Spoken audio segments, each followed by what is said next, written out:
मेरे प्यारे बच्चों, आप सभी को नमस्कार। क्या हाल है भाई आप सभी के? उम्मीद है आप ठीक ठाक होंगे, मस्त होंगे, बढ़िया होंगे। क्या हाल है भाई आप सभी के?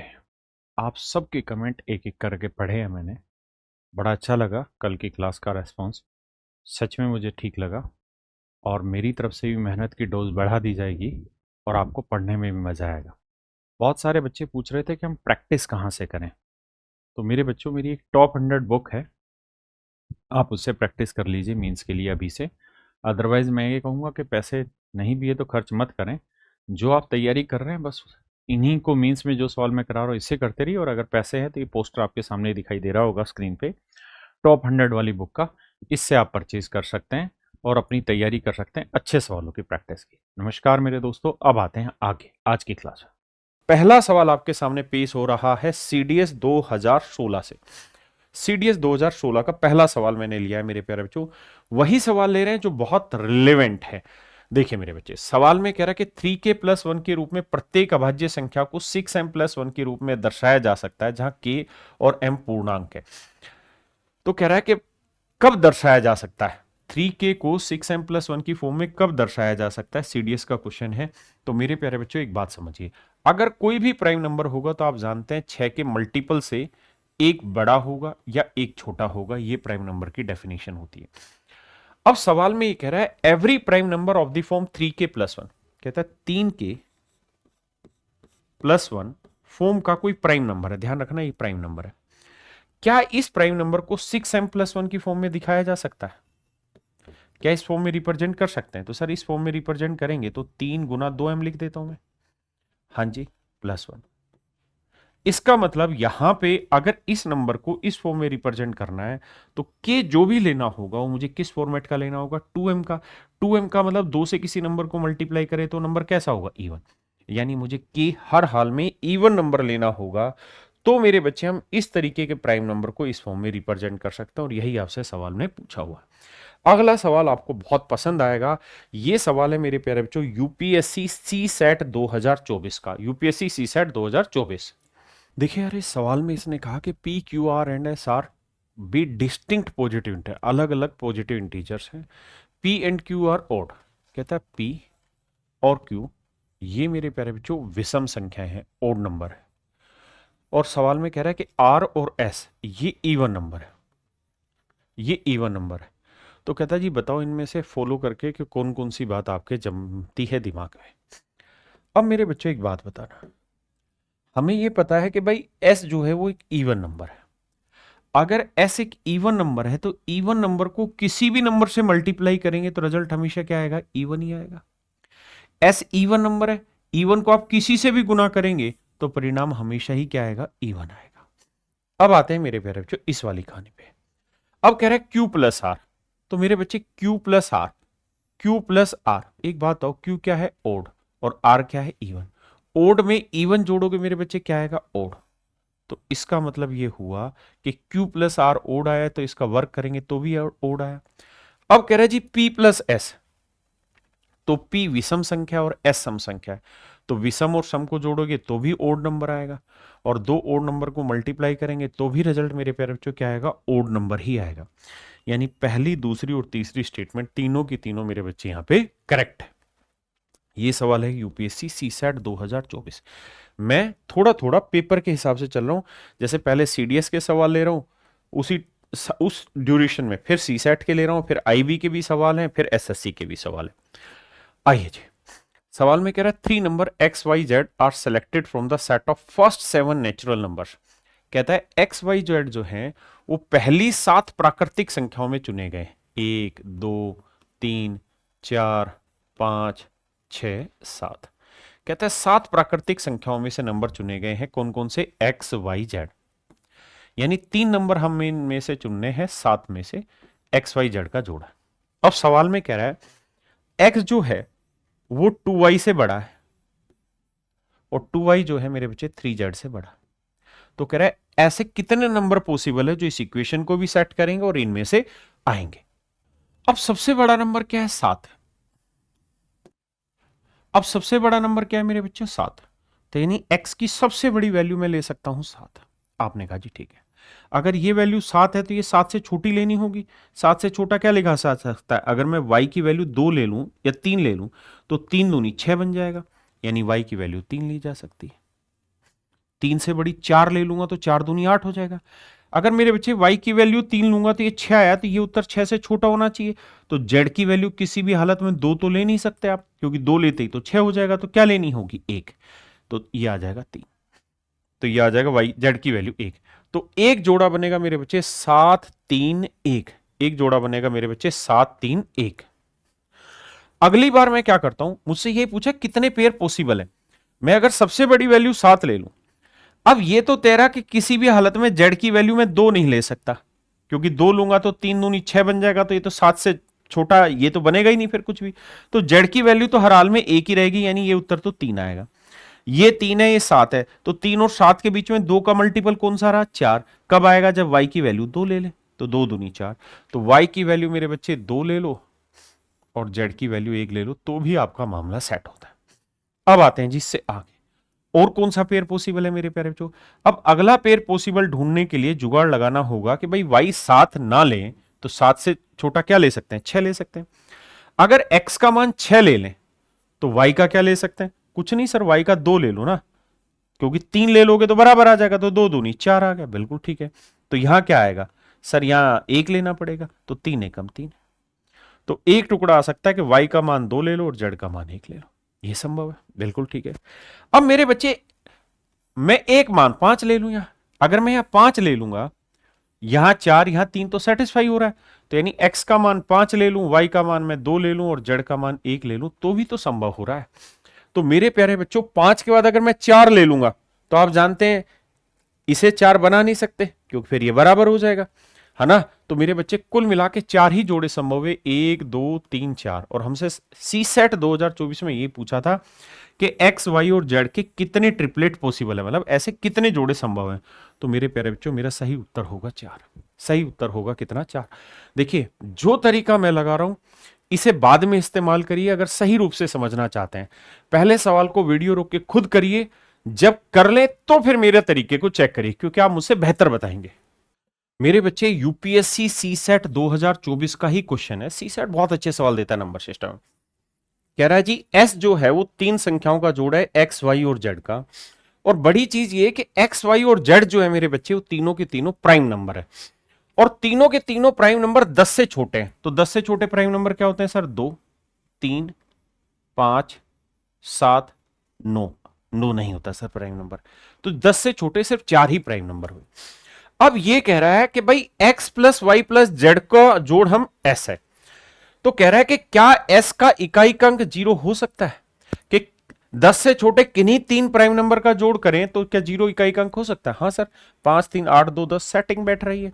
तो सर ये स्टेटमेंट बिल्कुल सही है।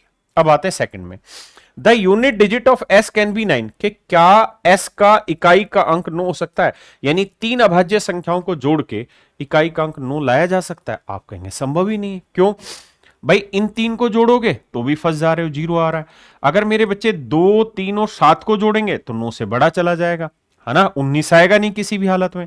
इनको जोड़े 3 5 8 और 7 15, तो मेरे प्यारे बच्चों किसी भी हालत में 9 इकाई का अंक नहीं लाया जा सकता। यहां पर तीसरा पूछा है the unit digit of s can be 5। क्या 5 हो सकता है? बिल्कुल हो सकता है सर। 3 और 5 8, 8 और 7 15, 5 हो जाएगा सर, इसमें कहां दिक्कत है? तो तीसरी स्टेटमेंट यहां पे करेक्ट है, मतलब फर्स्ट और थर्ड स्टेटमेंट करेक्ट है मेरे बच्चे। तो ऑप्शन सी यहां पे एब्सोल्युटली राइट आंसर। आइए जी मेरे प्यारे बच्चों, ये गलत लिखा हुआ है, ये सवाल है मेरा सी सेट का, यूपीएससी सी सेट का क्वेश्चन है 2024 का। 2024 सी सेट का सवाल है।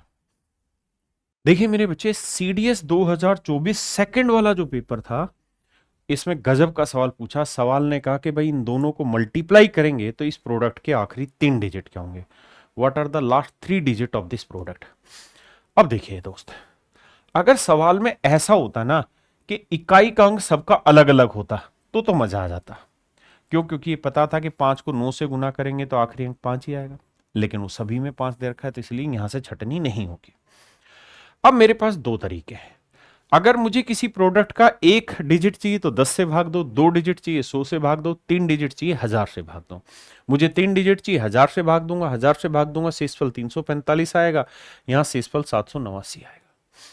हाँ जी, फिर इनकी आपस में गुना करेंगे वैदिक मैथ से और फिर 3 अंक निकालेंगे। या फिर मेरे प्यारे बच्चों दूसरा तरीका ये है, आप एक बात तो समझ गए होंगे क्या, कि मुझे आखिरी 3 डिजिट में ही सारी चीजें चाहिए।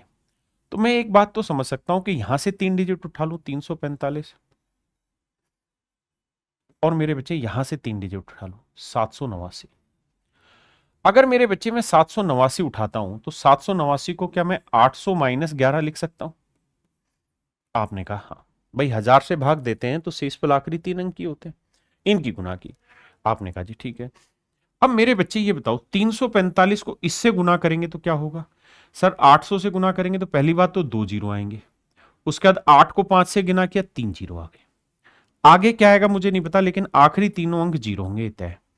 अब 345 को 11 से गुना करेंगे, तो 11 से गुना करेंगे तो 11 को मल्टीप्लाई करने का तरीका होता है ये कि सर यहां 5, फिर 5 और 4 9, फिर 4 और 3 7, यह आया, बिल्कुल ठीक है। तो मेरे बच्चे इसके जोड़ में से, मतलब इस मल्टीप्लिकेशन में से ये वाला मल्टीप्लिकेशन घटाएंगे, तो 10 में 5 गया 5, 9 में 9 गया 0 और 9 में 2 गया 7। यानी इसका मतलब इस प्रोडक्ट के आखिरी 3 अंक जो होंगे मेरे प्यारे बच्चों वो होंगे 205। वो क्या होंगे राजा बाबू? 205। बेसिक तरीका वही है कि 3 अंक चाहिए तो 3 जीरो यानी 1000 से भाग दो, तो यहां से इस पल 345 आया, यहां 789, दोनों का प्रोडक्ट करेंगे। 345 789 का प्रोडक्ट करते हो 789 को लिख देंगे 800 माइनस 11, तो आखिरी 3 अंक मिल गए, उसमें से ये वाला घटा के आखिरी 3 अंक यहां से छाट देंगे। हाँ जी, नहीं तो फिर इन्हें गुना करेंगे। आइए जी आगे देखिए मेरे बच्चे, सवाल में कह रहा है 11x प्लस 5y एक प्राइम नंबर है, अभाज्य संख्या है। क्या है जी? अभाज्य संख्या। यानी 11x प्लस 5y एक प्राइम नंबर है, अभाज्य संख्या है। आप ये बात तो सब जानते होंगे कि कोई भी अभाज्य संख्या है दो के अलावा वो सारी की सारी विषम होती, सम नहीं होती। x और y नेचुरल नंबर है, तो कह रहा है x प्लस y का मान बताओ, लेकिन जो मान आपने बताना वो मिनिमम वैल्यू बतानी। मेरे बच्चे एक बात बताओ, अगर मैं x की वैल्यू ओड ले लूं, विषम ले लूं, और y की वैल्यू भी ओड ले लूं, तो मुझे बताओ ये आंसर भी ओड आएगा और ये भी आंसर ओड आएगा। क्यों? क्योंकि 11 ओड नंबर है, ओड से मल्टीप्लाई करोगे ओड आएगा, ये भी ओड आएगा। ओड में ओड जोड़ोगे तो रिजल्ट आएगा इवन, ये प्राइम नंबर हो ही नहीं सकता। अगर मैं दोनों इवन ले दूंगा तो इवन आ जाएगा, वो भी प्राइम नंबर नहीं हो सकता। यानी ये तय हुआ कि एक को विषम लेंगे तो दूसरे को सम लेना पड़ेगा।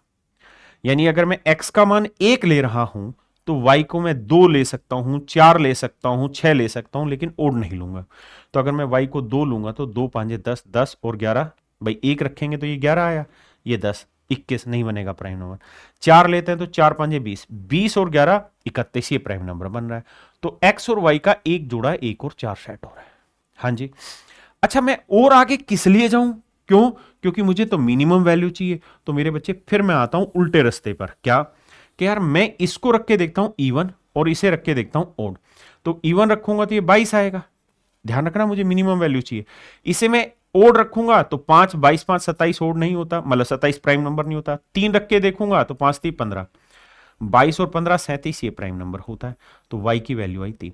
यानी दोनों ही तरीकों से मैं देख रहा हूं 2 जमा 3, या तो 2 जमा 3 सेट होगा या 1 जमा 4, लेकिन दोनों ही स्थिति में जो इनका जोड़ होगा वो मिनिमम मेरे बच्चे 5 ही बैठेगा। यानी 3 और 4 नहीं हो सकते। 6 पे मुझे चेक ही नहीं करना क्योंकि मुझे मिनिमम जोड़ चाहिए, तो आंसर होगा 5।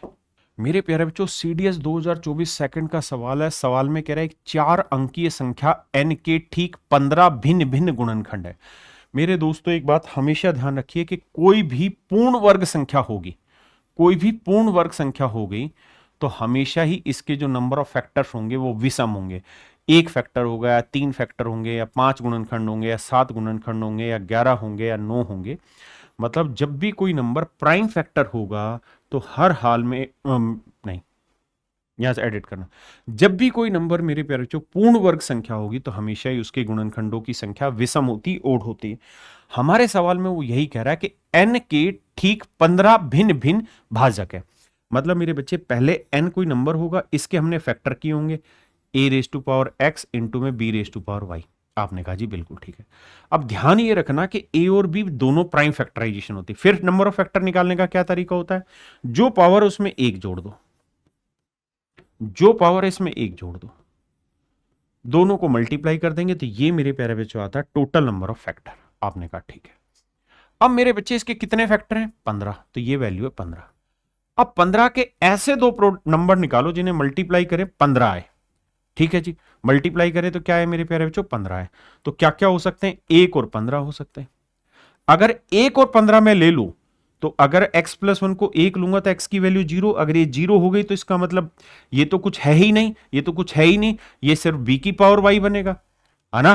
तो इसका मतलब मेरे प्यारे बच्चों मुझे इसके फैक्टर करने चाहिए यहां दूसरे। तो क्या हो सकते हैं? 3 और 5। 3 और 5 अगर मैं लेता हूं यहां पे तो x प्लस 1 3 है तो x की वैल्यू क्या आई? 2। इसका मतलब ये वैल्यू 2 है। और y प्लस 1 5 है तो y की वैल्यू क्या आई मेरे बच्चे? 4। पहले इतनी बात समझो। और अगर आपको 1 और 15 में दिक्कत थी तो 1 और 15 का मतलब यह था कि अगर मैं इसे 1 लूंगा तो x का मान 0 हो जाएगा, तो ये तो फिर रहेगा नहीं, ये बच जाएगा b की पावर 15।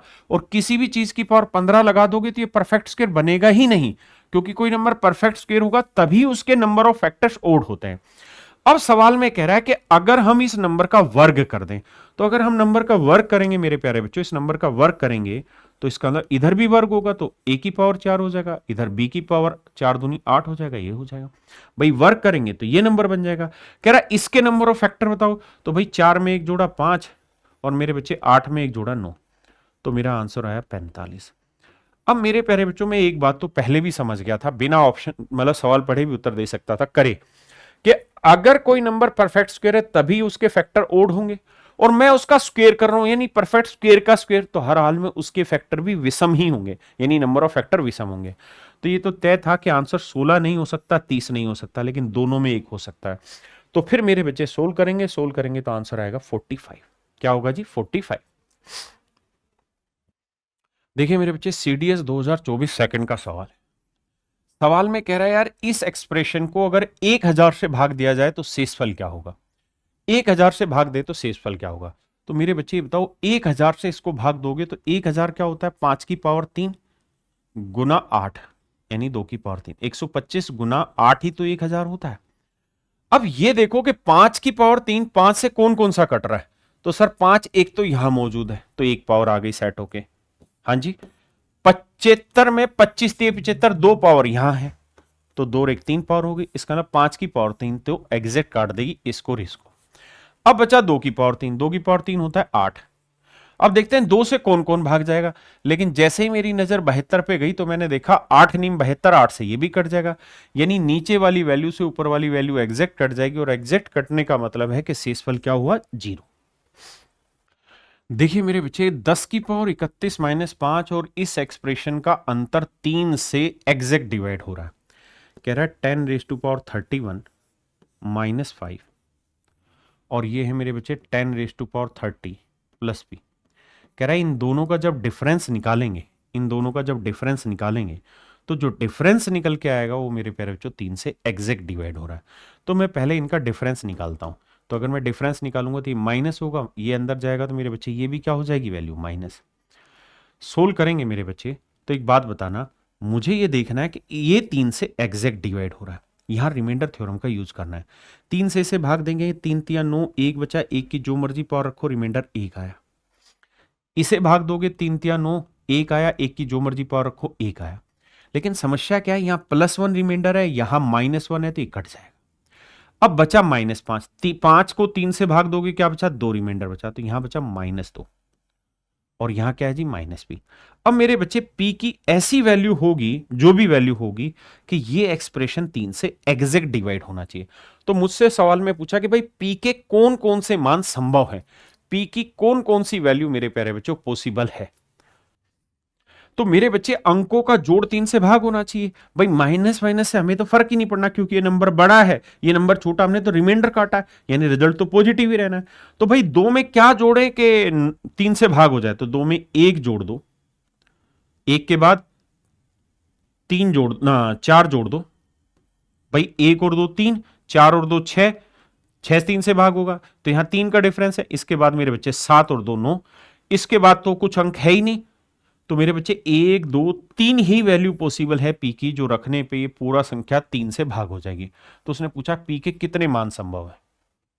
देखिए मेरे बच्चे, CDS 2024 सेकंड का सवाल है। सवाल में कह रहा है कि भैया P जो है वो n into n plus one, n plus two, n plus three plus one, जहां n एक प्राकृतिक संख्या हो, तो बताइए P हमेशा ही क्या होगा।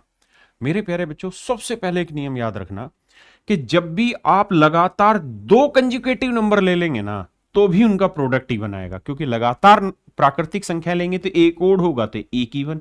यहां तो चार संख्याएं, तो पहली बात तो ये कि दो प्राकृतिक संख्याएं होने पे ही इवन आता है, और इवन में एक जोड़ेंगे तो ओड आएगा, तो इसका मतलब पी हमेशा ही ओड आएगा, पहली चीज। दूसरी बात ये, ऐसे सवालों में कह रहा है कि क्या ये परफेक्ट स्क्वायर होगा, तो एन की वैल्यू रखो, एन की वैल्यू एक रखते हैं, तो एक और एक दो, एक और दो तीन, एक और तीन चार, जमा एक, तो भैया चार तीन 12, 12 दूनी 24 से कम 24 और एक 25, ये तो परफेक्ट स्क्वायर है। इसका मतलब पी यहां पे एक परफेक्ट स्क्वायर भी बनाएगा मेरे प्यारे बच्चों, और हमेशा विषम भी होगा, तो ऑप्शन बी आपका करेक्ट। अब आपका एक सवाल खड़ा हो सकता है कि सर हम यहाँ एक ही क्यों रख रहे हैं, दो रखें। तो मेरे बच्चे, आप दो भी रख के देखेंगे तो भी आपका परफेक्ट स्क्वायर ही बनेगा, 121 आएगा जो परफेक्ट स्क्वायर आपका बनेगा। मेरी बात समझ रहे हैं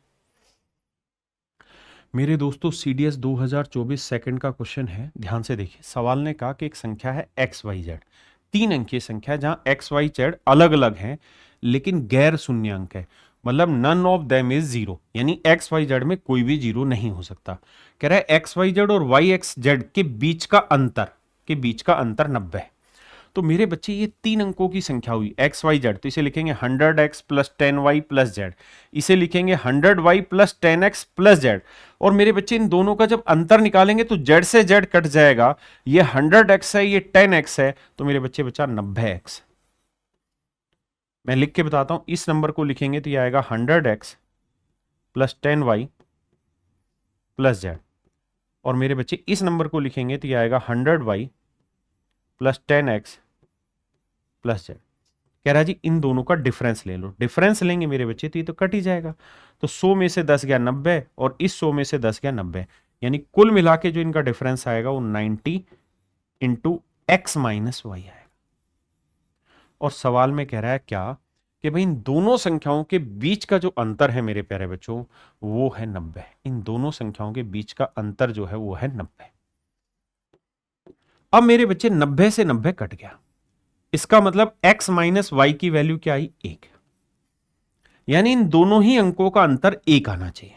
अंक कितने ले सकते हैं, 0 से लेकर 9 तक, लेकिन यह ध्यान रहे कि ना तो आप x को 0 ले सकते हैं ना y को 0। क्यों? क्योंकि इसने सवाल में खुद बोला था कि ये गैर शून्य अंक है, तो ऐसा नहीं हो सकता कि x को 1 रख लें और y को 0, क्योंकि y 0 उसने मना किया है। तो होगा ये कि मेरे बच्चे हम x को 2 रख सकते हैं, इसे 1 कम रख देंगे, 3 रख सकते हैं, 4 रख सकते हैं, 5 रख सकते हैं, 6, 7, 8, 9, यानी कुल मिला के अंक होते हैं 10। 10 में से x का मान 0 और 1 नहीं रख सकते, तो 10 में से 2 ऑप्शन हट गए, तो 8 डिजिट रख सकते हैं, यानी 2 से लेकर 9 तक सारे। तो उसने पूछा था कितने संभावित मान हो सकते हैं x प्लस वाई के, तो x और y जो है एग्जिस्ट ही 8 तरीके से करेगा, तो x प्लस वाई के जो मान होंगे वो 8 ही संभव होंगे मेरे बच्चे। मेरे दोस्तों, CGL मेंस में आने की सबसे ज्यादा संभावना है इस सवाल की। सवाल ने कहा कि 2n raise to power n minus 1 के रूप की और 2000 से कम कितनी संख्याएं अभाज्य हैं। कहता how many prime number are possible of this form and are less than 2000। आप जानते हैं कि 2 की पावर अगर मैं 10 लेता हूं मेरे प्यारे बच्चों, तो 2 की पावर 10 होता है 1024, एक घटाएंगे 1023, लेकिन अगर मेरे प्यारे बच्चों में 2 की पावर 11 ले दूंगा तो ये हो जाएगा 2048, और 2048 से मैं एक घटाऊंगा तो उत्तर आ जाएगा मेरे बच्चे 2047, जो 2000 से ज्यादा चला जाएगा, जबकि मुझे उत्तर चाहिए 2000 से नीचे। इसका मतलब ये हुआ मेरे बच्चे, मैं 2 की पावर 10 माइनस 1 से लेके 2 की पावर 9 माइनस 1 से लेके और कहां तक जा सकता हूं, 2 की पावर 1 माइनस 1। इस फॉर्म में कोई भी नंबर लिख सकता हूं, वो सारे के सारे नंबर 2000 से नीचे होंगे, मैक्सिमम 2 की पावर 10 तक जा सकता हूं। लेकिन असली लड़ाई इस बात की है मेरे दोस्तों कि जो रिजल्ट निकल के आए ना, वो एक प्राइम नंबर निकल के आए, अभाज्य संख्या निकल के आए। तो एक बात बहुत मोटी मोटी ध्यान रखना, क्या कि मेरे बच्चे जब भी 2 की इवन पावर रखी जाए, और ये इवन पावर 2 ना हो, बस इसके अलावा कोई भी इवन पावर रखी जाए और माइनस 1 किया जाए, जैसे मान लीजिए मैंने 2 की पावर 4 माइनस 1 रखा, 4 माइनस 1 रखा, तो आप जानते हैं 4 को हम क्या लिख सकते हैं, 2 की पावर 2 की पावर 2 माइनस 1। यानी 4 की पावर 2 माइनस 1। तो मेरे बच्चे नियम होता है कि ए स्क्वायर माइनस बी स्क्वायर यानी ए की पावर एन माइनस बी की पावर एन में अगर इवन पावर है तो ये ए माइनस बी से भी भाग होगा और ए प्लस बी से भी भाग होगा। तो यहां से नेचुरल सी बात है कि इनके जो फैक्टर हैं वो दो फैक्टर तो सीधे सीधे ये निकल गए, एक इसे सोल्व करके आ जाएगा और एक एक, यानी ये तो प्राइम नंबर किसी भी हालत में हो ही नहीं सकता। तो एक हमेशा के लिए इस बात को नजर बांध लेना कि दो की जब भी आप इवन पावर रखें और वो इवन पावर दो ना हो, दो क्यों नहीं हो, क्योंकि दो की पावर 2 माइनस 1 जब लेते हैं तो मेरे बच्चे होता क्या है, ए की पावर एन माइनस बी की पावर एन में अगर इवन है तो ये ए माइनस बी से भी भाग होगा और ए प्लस बी से भी। तो होता क्या है, ये एक बन जाता है और ये 3। तो उस स्थिति में ये मेरे बच्चे प्राइम नंबर बन जाता है। मोटी बात ये समझिए, 2 की पावर इवन नंबर हो और 1 घटाएं और ये 2 से बड़ी इवन पावर हो, 2 से बड़ा इवन नंबर हो, तो मेरे बच्चे कभी भी प्राइम नंबर नहीं देगा। ये कभी भी मेरे प्यारे बच्चों प्राइम नंबर के बराबर नहीं आएगा, इस बात को ध्यान रखिए। तो इस सवाल में जब मैं जा रहा था तो मुझे जो रिजल्ट चेक करने हैं ना वो केवल और केवल ओड पे चेक करने, इवन पे चेक ही नहीं करने। यानी मैं 2 की पावर 9 माइनस 1 लेके चेक करूंगा, 2 की पावर 7 माइनस 1 लेके चेक करूंगा, 2 की पावर 5 माइनस 1 लेके चेक करूंगा, 2 की पावर 3 माइनस 1 लेके चेक करूंगा, और मेरे बच्चे 2 की पावर 2 माइनस 1 लेके चेक करूंगा। मैंने कहा इस पे कॉन्ट्राडिक्शन होता है, और 2 की पावर 1 माइनस 1 लेके चेक करूंगा।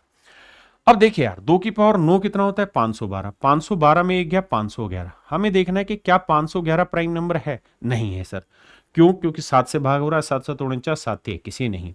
2 की पावर 7 128, 128 में से एक गया मेरे बच्चे 127। ये प्राइम नंबर होता है जी? बिल्कुल होता है। 11 से छोटे प्राइम नंबर चेक कर लेना। 2 की पावर 5 32 में एक गया 31, ये भी प्राइम नंबर होता है। 2 की पावर 3 8, 8 में से एक गया 7, ये भी प्राइम नंबर होता है मेरे बच्चे। 3 आ गए। यहाँ 4 में एक गया 3, ये भी प्राइम नंबर होता है। और ये हो ही नहीं सकता क्योंकि सबसे छोटा प्राइम नंबर 2 होता है। तो कितनी अभाज्य संख्या बनी? 1 2 3 और 4। तो सवाल ने यही पूछा था इस टाइप के कितने प्राइम नंबर पॉसिबल है, तो मेरे बच्चे आंसर होगा 4।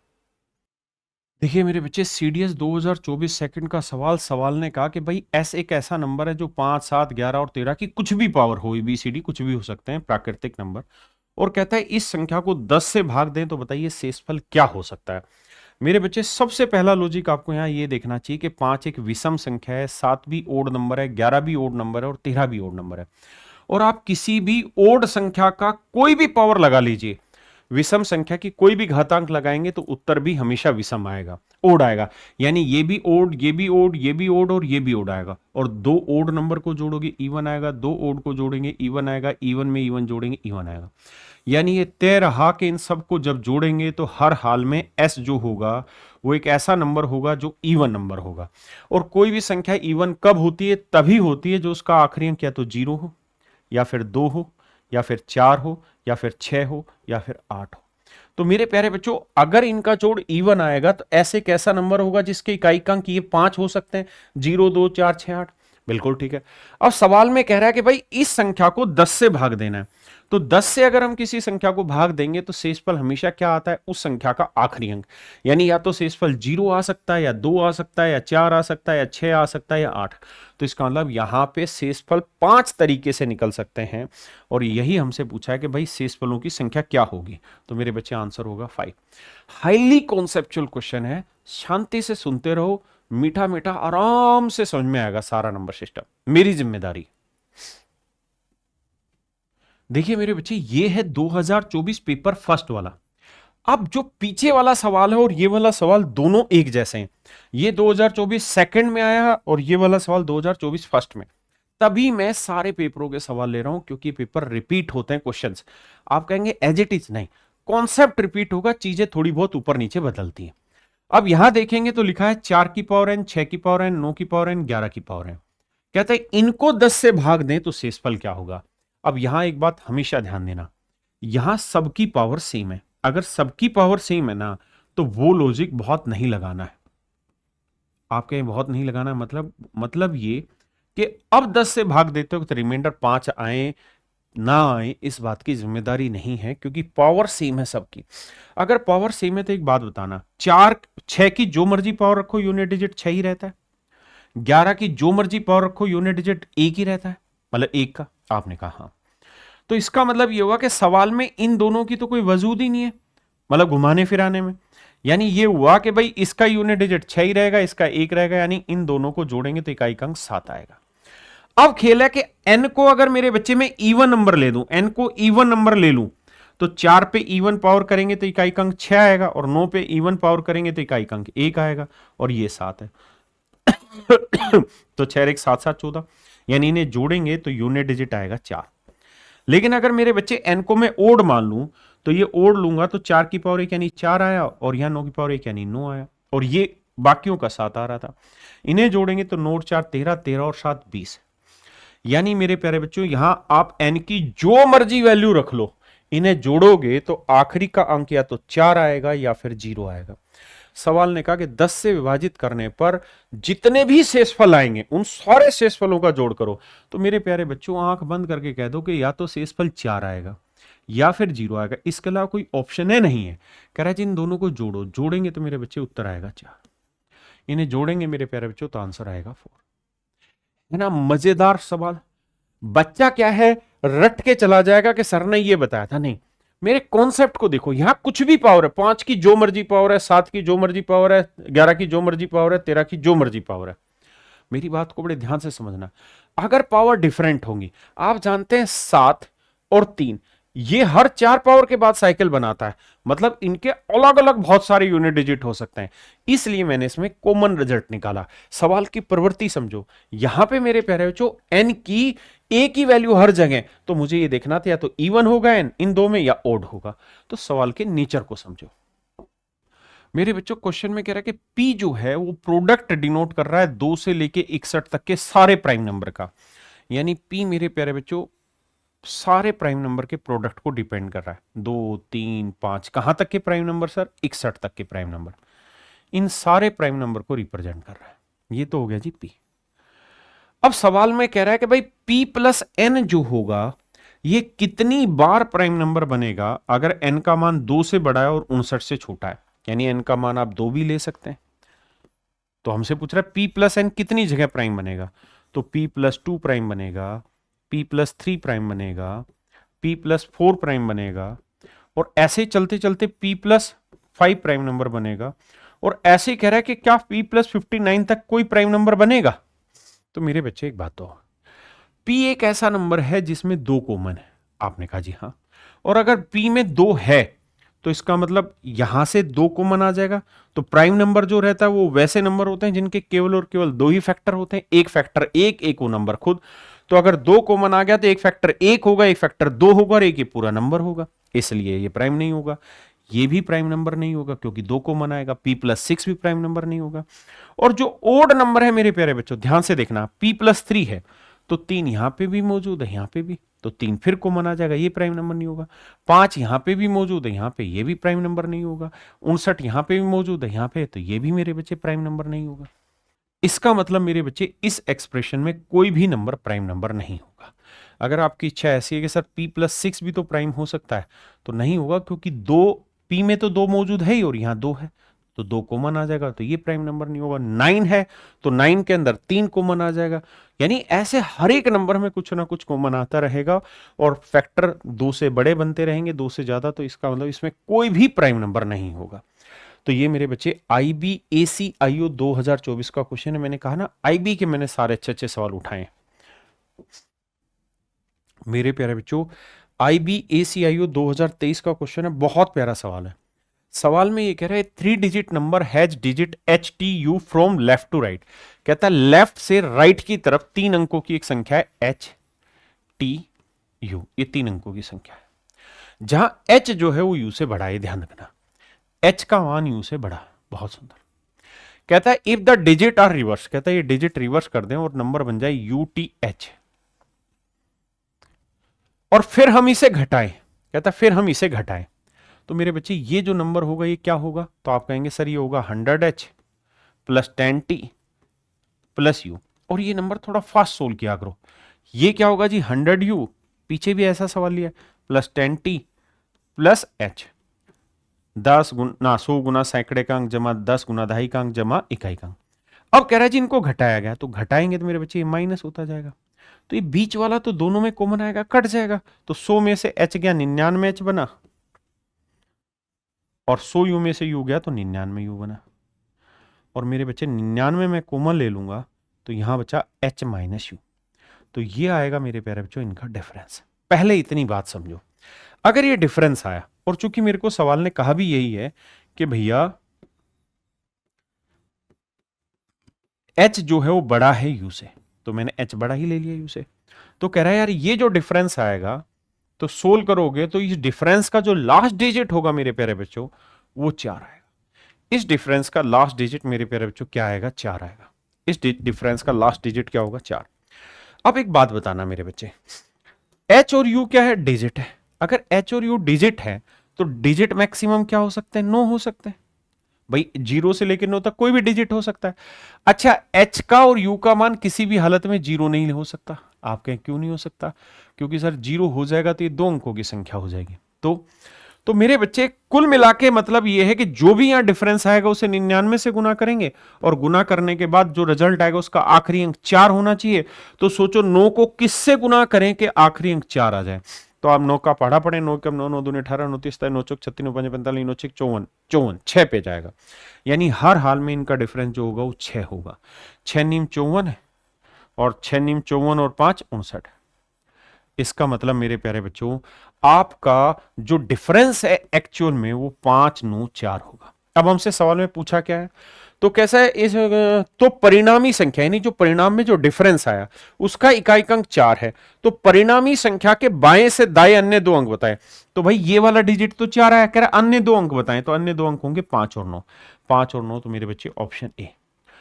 ध्यान ये रखना, ये नहीं बताना, क्योंकि उसने हमें कहा था लेफ्ट टू राइट बताना है, लेफ्ट से राइट की तरफ, तो 5 नोट लेना है। तो मेरे बच्चे मेरा राइट आंसर होगा ऑप्शन ए। देखिए आईबी में या सीडीएस में या सी सेट में या एसएससी में, सारों में जो भी सवाल आते हैं हर एक सवाल की अपनी इंपॉर्टेंस है। हमें एक ही काम करना है, उनको समझना है उसके कॉन्सेप्ट को। ये हमारे सबके सिलेबस का हिस्सा है। और सवाल बड़ा नहीं है, सवाल मात्र चुटकियों का है। ये कौन ऐसा बावला बालक है जो इसको 100 into H 10 into T 10t plus you लिख के और फिर सोल्व करेगा? हर एक बच्चे को ये चीजें पता है।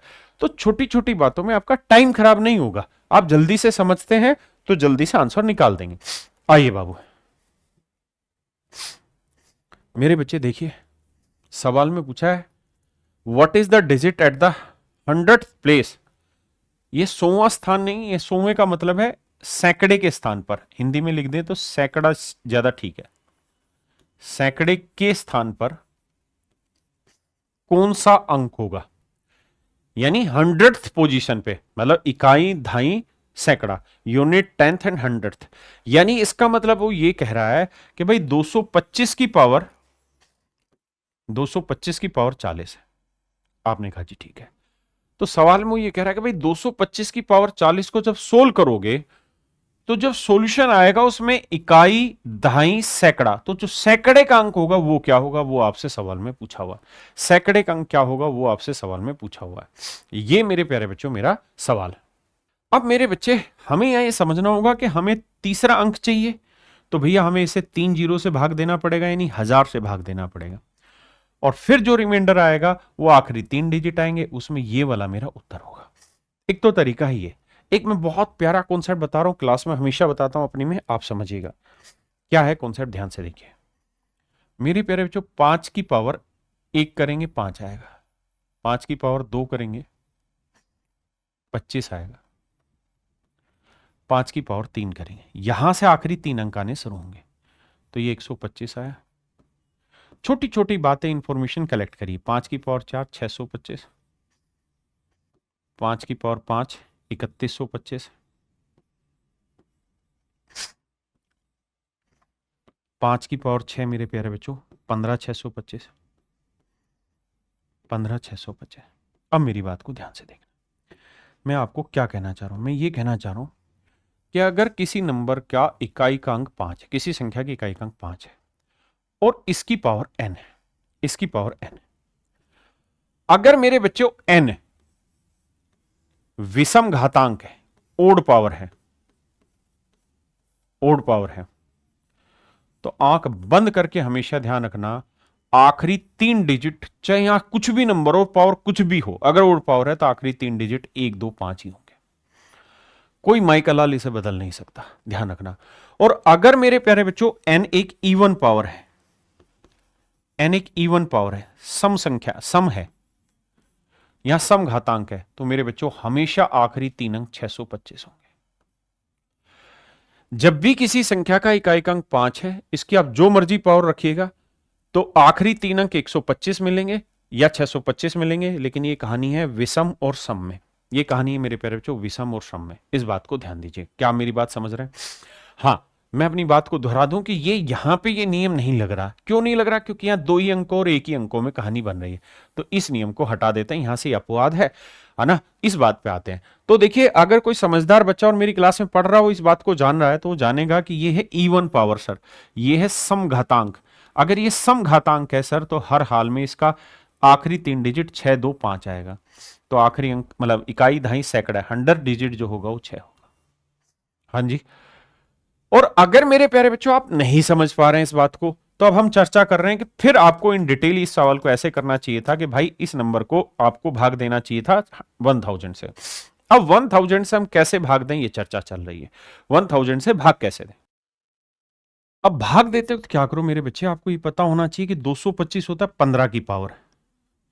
15 की पावर कितना होता है सर? 15 की पावर होता है 2, तो ये हो जाएगा 15 की पावर 80। आपने कहा जी ठीक है।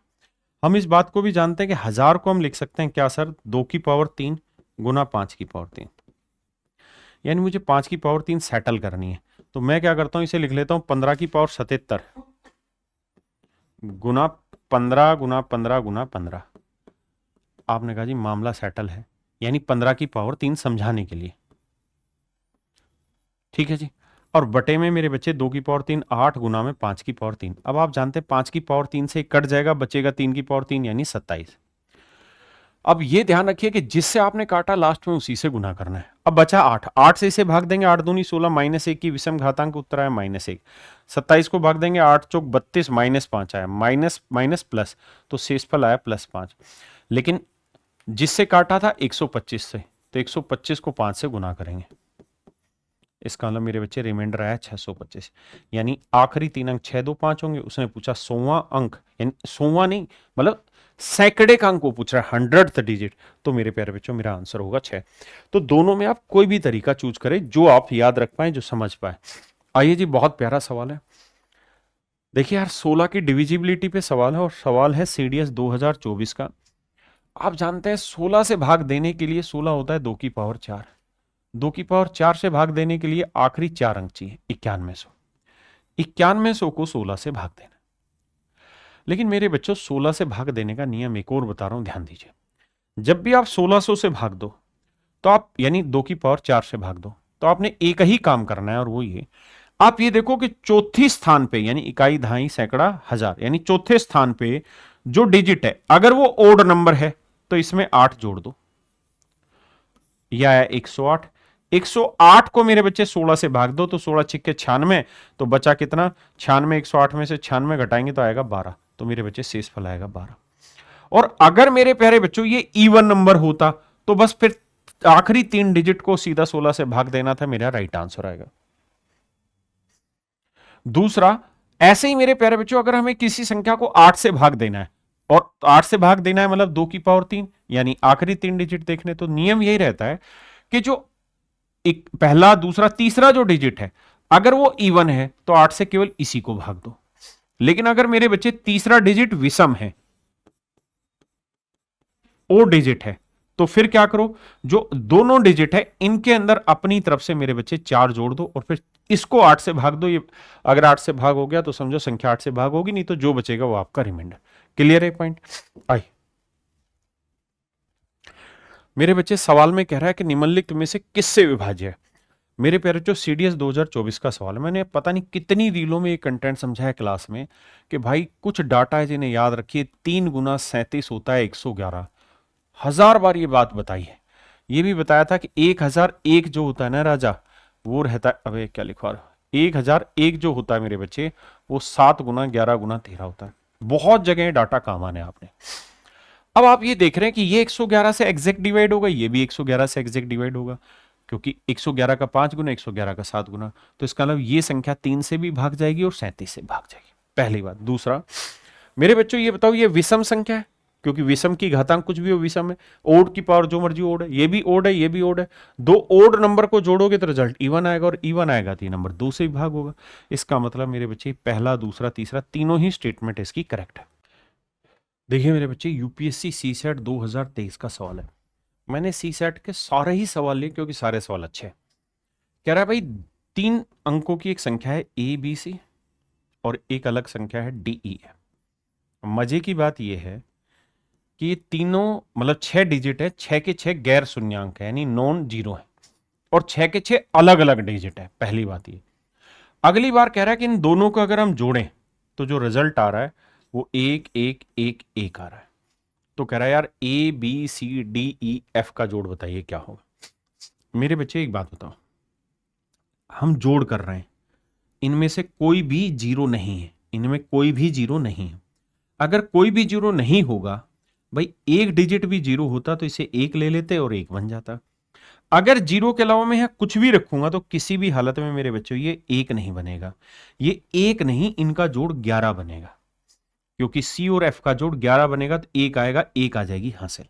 आपने कहा ठीक है, यानी सी जमा एफ का जोड़ एक हो ही नहीं सकता। एक तभी होगा जब कोई एक जीरो होता, वो मना कर दिया। तो मेरे बच्चे सी प्लस एफ का जो जोड़ है वो है 11। बहुत सुंदर। अब मेरे बच्चे एक बात बताओ, इन 3 अंकों का इसका इसका इसका जोड़ एक आया। आप कहें संभव ही नहीं है, क्योंकि ये एक है तो यहां जीरो जीरो होता तब आता, जीरो कोई है नहीं, तो यहां पे भी हर हाल में 11 जोड़ बना होगा। तो 11 में एक यहां है तो बी जमा ई का जोड़ 10 बना होगा। तो मेरे प्यारे जो बी जमा ई का जो जोड़ बना वो 10 बना। तो 10 और 1 11, एक हासिल आई। अब ऐसे ही ए जमा डी का भी जोड़ मेरे बच्चे हर हाल में 10 बना होगा, क्योंकि 10 और 11, क्योंकि जीरो जीरो लेते तब तो सेट होता, लेकिन वो है ही नहीं। तो ए जमा डी का जोड़ भी मेरे बच्चे क्या बना, 10। और यही पूछा है कि इन सारे अंकों का जोड़ बताओ। तो 10 10 20 और 11 31। तो मेरे बच्चे राइट आंसर 31। दुनिया पागलों की तरह लगी हुई है सवाल को करने में, और 100 इंटू ये वो करने है। समझदारी का सवाल ये कि छोटी छोटी बातें पकड़ो, और छोटी छोटी बातों के आधार पर सवाल आसानी से टूट जाता है। और पीछे भी जो मैंने सवाल करा है वहां पे भी आप ये मेथड दौड़ाइए। देखिए, मेरा काम है आपको बढ़िया बढ़िया मेथड एक्सप्लेन करना, बढ़िया से सवाल एक्सप्लेन करना, लेकिन इस बात में हमेशा विश्वास रखिए, मेथड जो आप लगाएंगे उस सवाल पे समय, खुद जो मेथड निकाल देंगे वो मेथड बढ़िया है। मेरी बात समझ रहे हैं? मैं ये सारे सवाल करा रहा हूं छाट छाट के मेहनत करके, इन्हीं सवालों को लोग पढ़ा देंगे। लेकिन बेटर तरीका ये है कि आप खुद पढ़ें इन्हें, खुद बढ़िया से मेथड डेवलप करें, तो मजा आएगा। देखिए मेरे बच्चे, सवाल में कह रहा है कि भैया the sum of number this is divisible by this. कहता है 6 संख्याएं, 1 2 3 4 5 6, ये 6 संख्याओं का योग हमेशा किससे भाग होगा? तो एक बात बताना, इसको जब हम सोल्व करेंगे तो क्या लिखेंगे, 100a plus 10b plus c, 100a plus 10c plus b। तो मेरे बच्चे 100a और 100a 200a, 200a तो यहां आ गया। फिर यहां देखिए, यहां जब खोलेंगे तो 10a आएगा, और यहां पे भी 10 है, 10 और 10 20 a आएगा। और मेरे बच्चे जब यहां आखिरी डिजिट पे a आएगा तो मेरे बच्चे यहां कितना आ जाएगा, 2a। तो जोड़ोगे इसे तो ये आएगा 222। ऐसे ही सारी संख्याओं को खोलोगे तो पता चलेगा कि उत्तर आएगा 222 गुना a प्लस बी प्लस सी। ये आएगा मेरे बच्चे रिजल्ट। अब सवाल में पूछ रहा भाई ये किससे भाग होगा? तो भैया 2 से भाग होगा, बिल्कुल होगा, लेकिन केवल 2 से नहीं। 74 से, हाँ सर 74 222 को 3 से गुना करने पर जाता है, लेकिन केवल इससे नहीं, 74 से भाग हो जाएगा, 111 से भाग होगा, और a प्लस बी प्लस सी से भाग होगा। लेकिन केवल सब चारों में गलत है। लेकिन पांचवा जो ऑप्शन है वो सही है कि क्या सबसे भाग हो जाएगा? तो हाँ मेरे बच्चे, ऑप्शन ई यहां पे एग्जैक्टली सबको डिवाइड कर देगा। हाँ जी। देखिए मेरे बच्चे, अब मैं ले रहा हूं सीजीएल वाले सवाल, और सीजीएल टायर 1 2023 के क्वेश्चन अच्छे अच्छे उठा रहा हूं। अब मेरी बात को समझिए, सवाल में कह रहा है जी एक 4 अंकों की संख्या है ए बी बी, कहता है 4 से विभाज्य है, ए जो है वो बी से छोटा है, तो ऐसी कितनी संख्याएं हो सकती है? ए बी बी ए। अब आप कहेंगे देखो सर, ये तो तय है कि 4 से भाग देने के लिए आखिरी 2 अंक चाहिए होते हैं। हाँ जी, और ए का मान बी से छोटा है, और गलती से भी ए का मान 0 मत रख देना। आप कहें सर क्यों नहीं रख दें 0? क्योंकि ए का मान यहां 0 रखोगे तो यहां पे भी 0 रखोगे, 0 रखते ही 3 अंकों की संख्या हो जाएगी, जबकि सवाल ने कहा 4 डिजिट नंबर, 4 अंकों की संख्या। मतलब मेरे बच्चे ए का मान 0 नहीं हो सकता। तो मुझे चेक करना है आखिरी 2 डिजिट 4 से भाग जाएं। तो भाई a की वैल्यू b से छोटी है, तो a की वैल्यू क्या रखूं कि 4 से भाग चला जाए, तो आप कहेंगे 2 रख सकते हैं। तो मेरे बच्चे अगर ये अंक 2 है तो कौन कौन सा नंबर b की जगह रखा जा सकता है डिजिट की ये संख्या 4 से भाग हो जाए, तो आप कहेंगे देखो सर 12 भाग होगी, 32 भाग होगी, 52 भाग होगी। भाई दो दो का डिफरेंस, 52 के बाद क्या आएगा 72 भाग होगा, और 72 के बाद मेरे बच्चे 92 भी 4 से भाग चला जाएगा, है ना। अब आते हैं इससे अगले ऑप्शन पे कि भाई a की वैल्यू आप 2 रख रहे हैं, a की वैल्यू 4 भी तो रख सकते हैं, बिल्कुल रख सकते हैं। अगर a की वैल्यू मैं 4 रख रहा हूं, अच्छा ये भी ध्यान रखना कि b का मान a से बड़ा है, और अगर b का मान a से बड़ा है तो ये ध्यान रखना ये गलत है, ये ऑप्शन ले ही नहीं सकते क्योंकि b का मान a से बड़ा होना चाहिए। अगर a का मान 4 ले ले तो b का मान क्या हो सकता है, भाई 4 से कोई नंबर तभी भाग जाएगा जब वो इवन होगा, तो 4 ले ले तो भैया यहां 2 नहीं ले सकते, 1 नहीं ले सकते, 3 नहीं ले सकते, 4 नहीं ले सकते, 5 लिखा जा सकता है। क्या 54 भाग जाता है? नहीं सर 54 तो भाग नहीं जाता। 64 भाग जाता है जी, हाँ चला जाता है। 64 में 2 जोड़ा 84 भाग चला जा रहा है जी, बिल्कुल चला जा रहा है, ये बात भी यहां तक की सही है। और बताओ जी कौन सा नंबर है जो रखने पे 4 रखने पे भाग जाएगा? 84, उसके बाद तो कोई नहीं जाएगा। अब एक और ऑप्शन तलाशते हैं कि सर a का मान 6 भी तो रख सकते हैं। अगर 6 रखेंगे तो मेरे बच्चे यहां हर हाल में आप 7 रख सकते हो, लेकिन 6 से बड़ा ही रखना होगा। अगर 6 से बड़ा रखना होगा मेरे बच्चे तो क्या रखा जाए? 76 होगा, हाँ सर 76 4 से भाग हो जाएगा, 2 बढ़ाना 96 भी भाग चला जाएगा, बिल्कुल ठीक है। एक और ऑप्शन लेते हैं बी ए, तो ए की वैल्यू भैया मैं 6 ले ली तो मैं 8 लेके देखता हूं, ए की वैल्यू बिल्कुल ले लो जी। अब अगर मैं ए की वैल्यू 8 लूंगा तो बी की वैल्यू मुझे 8 से बड़ी लेनी होगी, 98। क्या ये 4 से भाग जा रहा है? नहीं जा रहा। तो मुझसे सवाल में ये पूछा कि भाई कितने ऑप्शन ऐसे हो सकते हैं, कितनी संख्याएं? 1 2 3 4 5 6 7 8, तो मेरे प्यारे बच्चों ऐसी 8 संख्याएं संभव। फिर से अपने सवाल को दोहराता हूं, 2 चीजें फोकस करिए। पहली बात, ए 0 क्यों नहीं हो सकता? क्योंकि 0 ले दोगे तो ये 3 अंकों की रह जाएगी। दूसरी चीज ये कि ये 4 से भाग होनी चाहिए, तो 4 से भाग होने के लिए आखिरी डिजिट तो इवन होना चाहिए। इवन करने के लिए 0 हो सकता है, 2 4 6 8 हो सकता है, 0 ले नहीं सकते। अगर 2 लेते हैं तो b की वैल्यू इससे बड़ी होनी चाहिए, तो ये 4 ऑप्शन है। 4 लेते हैं तो ये 2 ऑप्शन है, 6 लेते हैं तो ये 2 ऑप्शन है, 8 लेते हैं तो एक भी ऑप्शन नहीं हो रहा। तो मेरे प्यारे बच्चों ऐसी 8 संख्याएं ही संभव है, तो मेरा राइट आंसर होगा ऑप्शन बी। मेरे बच्चे सीजीएल टायर 1 2022 का क्वेश्चन है। जितने अच्छे अच्छे सवाल है केवल वही सिलेक्टेड ही क्वेश्चन आपके लिए जा रहे हैं, फालतू कूड़ा इकट्ठा नहीं किया जा रहा है। सवाल में कह रहा है भाई 4 अंकों की संख्या है x 9 2x, x 9 2x। जैसा पिछले सवाल में आपने समझा कि भैया x का मान 0 नहीं हो सकता क्योंकि 0 लेते ही तो यहां कहानी सेटिंग 0 बना देगी, 3 अंकों का हो जाएगा, तो x का मान 0 नहीं ले सकते। अब सवाल ने एक नई चीज कही, क्या? सवाल ने यह कहा कि भाई किसी भी हालत में ये नंबर 36 से डिवाइड होना चाहिए, तो 36 से भाग होने के लिए नंबर 9 से भी भाग होगा और 4 से भी भाग होगा। आपने कहा ठीक है जी, 9 से भी भाग होना चाहिए और 4 से भाग होना चाहिए। तो मेरे बच्चे 4 की विभाज्यता का नियम है आखिरी 2 डिजिट, तो 8 का ऐसा पहाड़ा पढ़ो जो 20 से लेकर 29 तक आता है, तो आप कहेंगे जी या तो 24 होगा या फिर 29 होगा। आप कहेंगे 20 भी तो आ सकता है, लेकिन x का मान 0 नहीं ले सकते। इसका मतलब मेरे बच्चे x की वैल्यू या तो 4 लेंगे, या सॉरी 29 नहीं 8, यानी या तो 24 हो सकता था या 28, तो ही 4 से भाग जाएगा।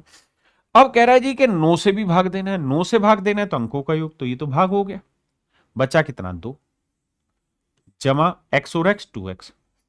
अब मेरे बच्चे में x की वैल्यू 4 ले लूं तो 4 दूनी 8 और 2 10, ये तो भाग नहीं हो रहा, गलत है। 8 ले लूं तो 8 दूनी 16 और 2 18, भाग हो रहा है। तो पहले वाले सवाल में मेरे बच्चे x की जो वैल्यू आई वो आई 8, यानी पहली वाली स्टेटमेंट से x की वैल्यू निकल के आई 8। अब आते हैं राजा बाबू दूसरी स्टेटमेंट में। दूसरी स्टेटमेंट में कह रहा है कि भाई ये वाला जो सवाल है y 5 6 9 z 0 4, ये नंबर 11 से भाग हो रहा है।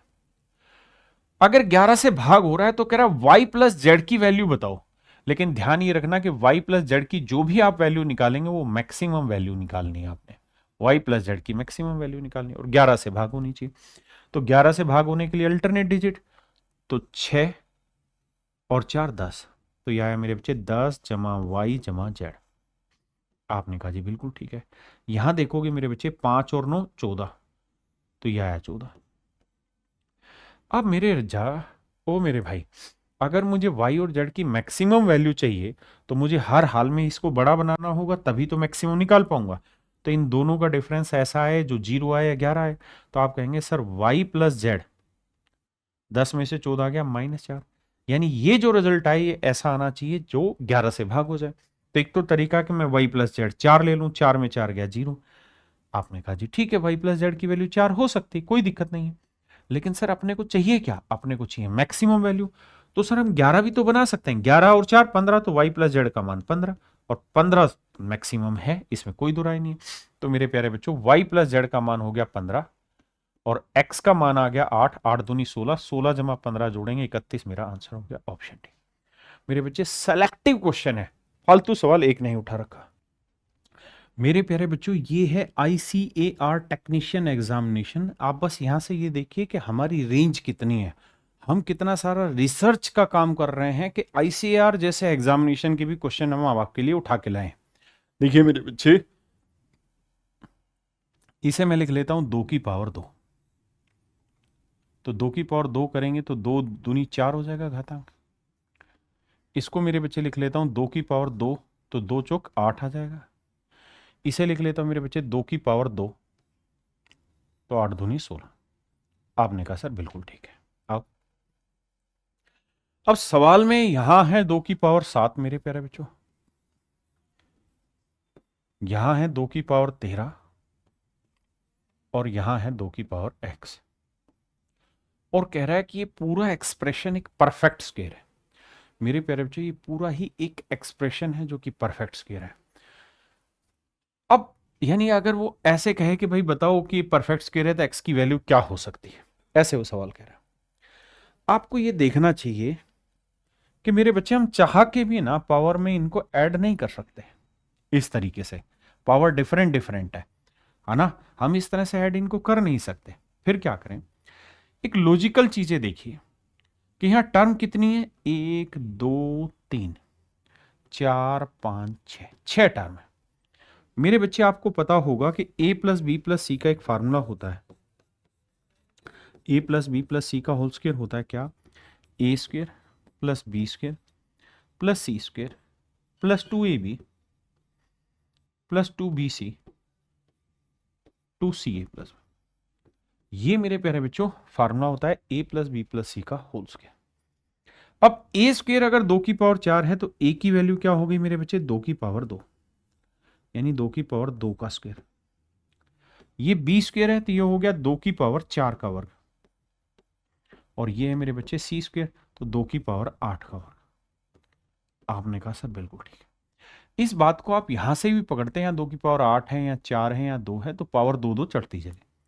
प्लस में यहां आएगा मेरे बच्चे ट्वाइस ऑफ a यानी 2 की पावर 2 गुना b यानी 2 की पावर 4। देखोगे तो 4 और 2 6 और 1 ये तो 7 पावर बननी है। ऐसे ही मेरे बच्चे दो इस वाले को देखोगे तो ये आएगा 2b यानी 2 की पावर 4 इंटू सी यानी 2 की पावर 8, तो 8 4 12 और 1 13। तो मेरे बच्चे हर हाल में ये वाला होगा ट्वाइस ऑफ सी कितना मेरे बच्चे, 2 की पावर 8 गुना a यानी 2 की पावर 2, ये वाला।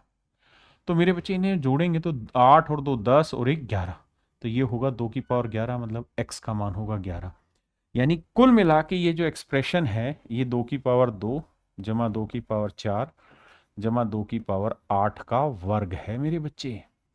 तो x का मान जो यहां निकलेगा मेरे प्यारे बच्चों वो निकलेगा 11। क्या निकलेगा जी, 11।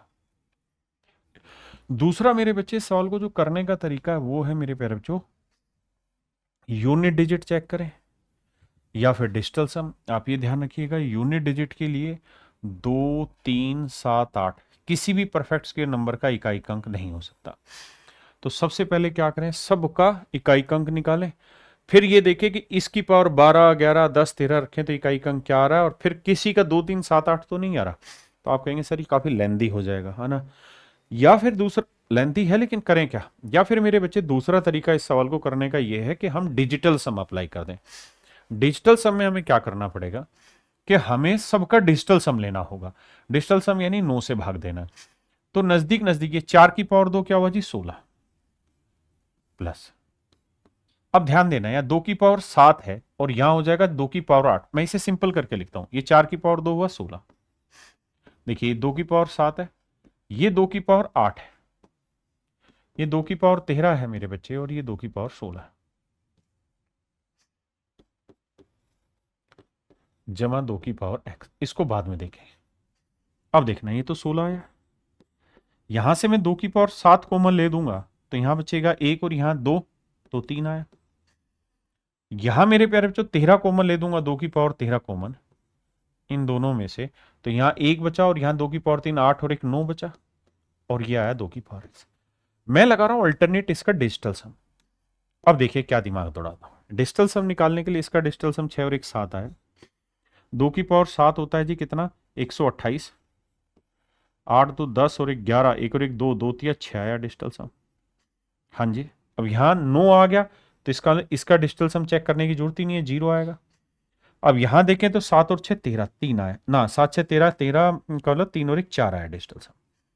अब आप ये बात जानते हैं कि सर जो भी मेरा आंसर होगा परफेक्ट स्क्वायर का, उसका डिजिटल सम 0 या 9 हो सकता है, 1 हो सकता है, 4 हो सकता है, 7 हो सकता है। अब देखते हैं x की क्या क्या वैल्यू हो सकती है। अगर मैं x की वैल्यू 12 रख दूं तो मेरे बच्चे 2 की पावर 12 आप जानते हैं 4096 होता है, तो 9 गया 6 4 10, 10 का 1 आया, 4 और 1 5, ये डिजिटल सम नहीं हो सकता। अब आते मेरे बच्चे 11 लेते हैं। अगर 11 लेंगे तो 2048 होता है। देखिए 8 4 12 और 2 14, 14 का 4 और 1 5, 5 और 4 9, 9 डिजिटल सम सेट बैठ रहा है, तो ये मेरे बच्चे मेरा आंसर हो सकता है।